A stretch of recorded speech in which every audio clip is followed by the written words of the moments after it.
Շնորհակալություն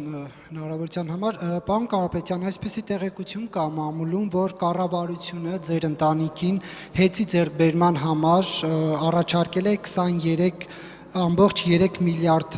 դրամ, բայց պայմանով, որ ընկերությանը պետք է վերադարձվի վերջին 10 տարիներին ստացված ձեր շահաբաժինները, դա 23 միլիարդ 158 միլիոն դրամ է,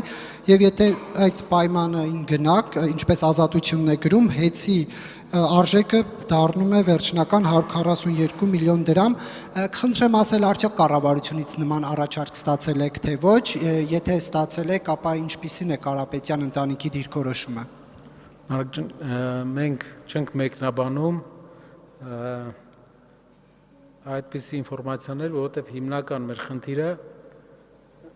իրապես ասեմ, հեծ կամ ուրիշ կառույցներ մեր համար այս բան երրորդական են։ Մեր հիմնական խնդիրը մեր հայրենիքում մեծ փոփոխություն բերելն է։ Իսկ թե ինչ ապօրինություններ կուզեն անեն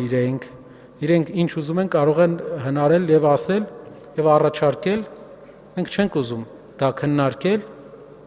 Մի բան է ցավալի, որ հետո դժվար է լինելու ներդրողին համոզել,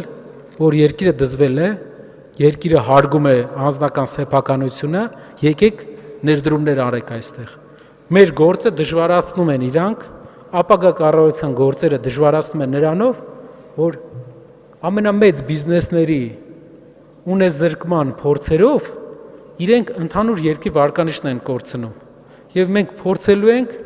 ինչ որ ձև դա վերականգնել, որ ներդրողը իմանա, որ Հայաստանում ներդրում ես անում, ոչ մեկ քո ունեցվածքին աչք չի դնելու։ Շատ դժվար է լինելու,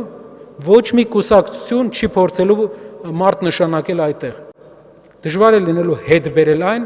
ինչ ցավոք մենք կորցրեցինք այս մարդկանց էմոցիոնալ քայլերի արդյունքում։